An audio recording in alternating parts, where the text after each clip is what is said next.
Ciao, and welcome to Moscato's Kitchen Essentials, where we experience, learn, and enjoy all things culinary.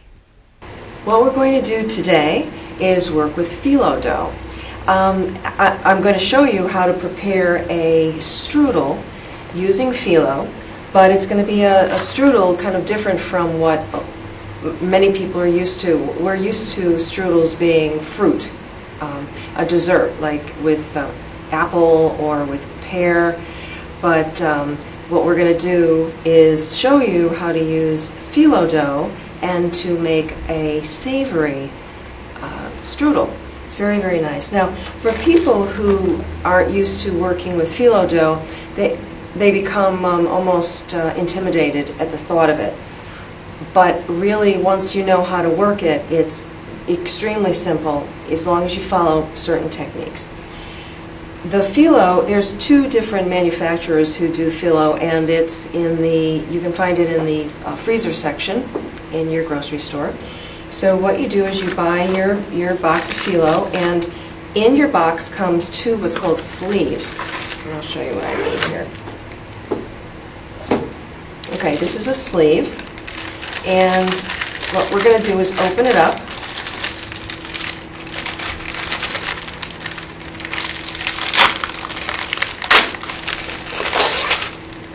But this is the part where you want to be careful. You don't want to do this too soon or too close to, not close enough to when you're going to put the strudel together, because you really want to open it up and use it, because it's going to get really dry if you don't do this properly. So as you can see, I'm rolling it out, and phyllo, it might look, oh my gosh, it's all broken, and not to worry, because phyllo is actually quite forgiving.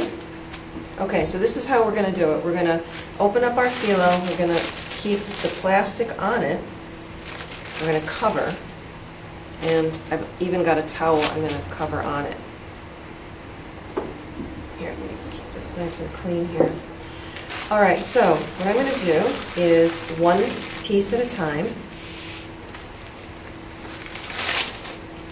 Okay, as you can see, they're just incredibly light and delicate.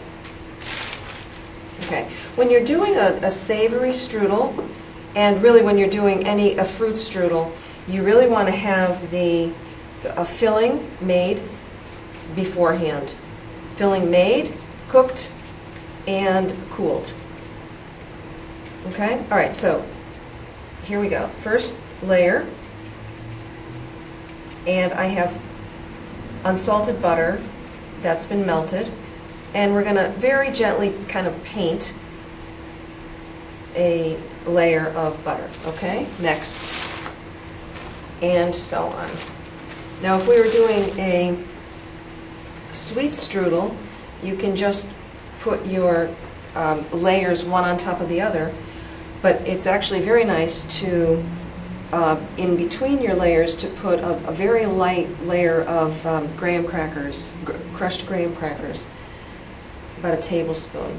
But I'm not going to do that right now. I've actually done this savory strudel, and in between the layers I've put about a tablespoon of breadcrumbs, but I prefer to put the breadcrumbs in our filling, and I'll explain the filling in a minute. Okay, so this is the third layer, and it just very carefully goes on, and honestly it's okay if it's ripped, because phyllo is quite forgiving, as I said. Just your mise en place, your everything in its place, everything ready to go, is critical when you're doing a preparation like this, because if you're not really on the mark with it all, it's just not, you're not going to have you might not be pleased with the results. Okay, so that's 3. We're going to probably go with 5 layers.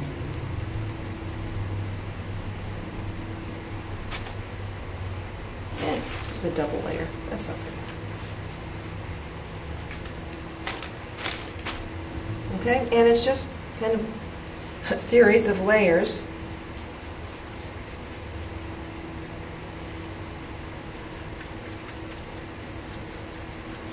And we're going to do one more layer, and then we'll be finished with this part of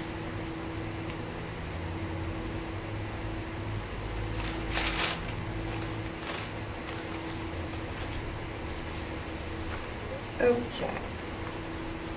We're going to butter our last layer.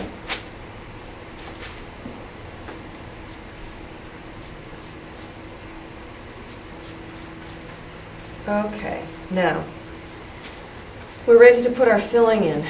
The filling that I chose to make today is more of a, I would call it a Mediterranean or Italian. It's got your Mediterranean flavors in it. There's probably about 2 cups of filling for this strudel. Let's see. What you want to do, and I have the recipe that's on my blog, so just go on it, but basically what it is sauteed, let's see, green pepper, red onion, garlic, then I put in some olives, and cooked chicken. Okay, you can either use your leftover chicken, or probably about a cup, or you can roast your own chicken, which actually I did half and half for this. I roasted chicken legs and thighs, and really, I seasoned them really well. You want to have a really, I think, a really bold taste for something like this, because your phyllo really is almost very bland. It doesn't really taste like a whole lot. Okay, so now what we're going to do is put our filling in. Okay.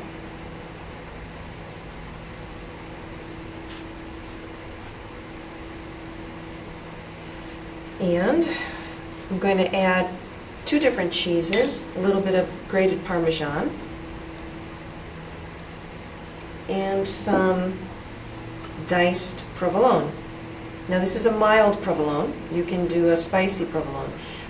You know, you can do a, so this is a Tuscan, a Mediterranean style strudel. You can do one that's more Mexican or southwestern by using the spice. It's all about the herbs and spices too.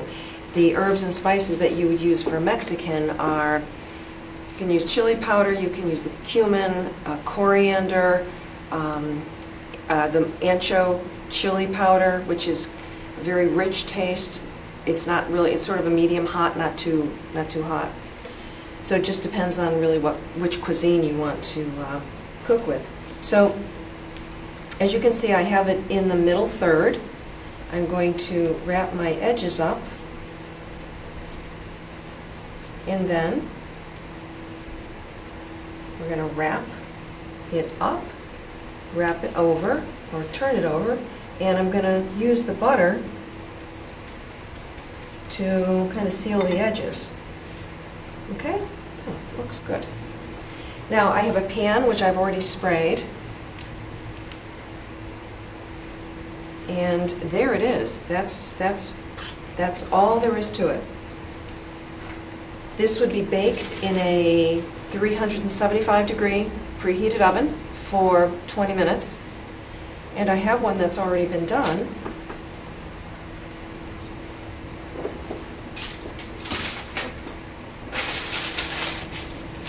Here we are.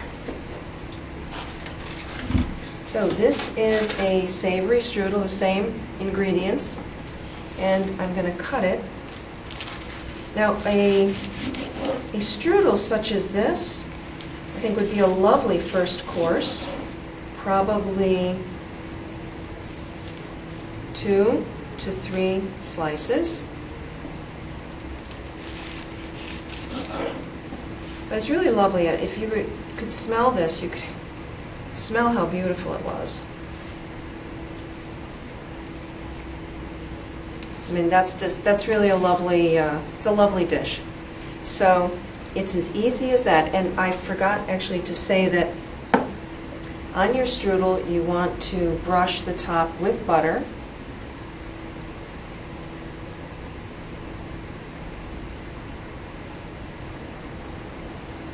Okay. And that is it. It's a lovely first course. It's a lovely hors d'oeuvre. And it's, as you can see, really quite easy to make. Just keep that phyllo dough covered and have your ingredients that go into it cool, and you're cooking with gas. So goodbye from Moscato's Kitchen, where you will hopefully continue to experience, learn, and enjoy all things culinary.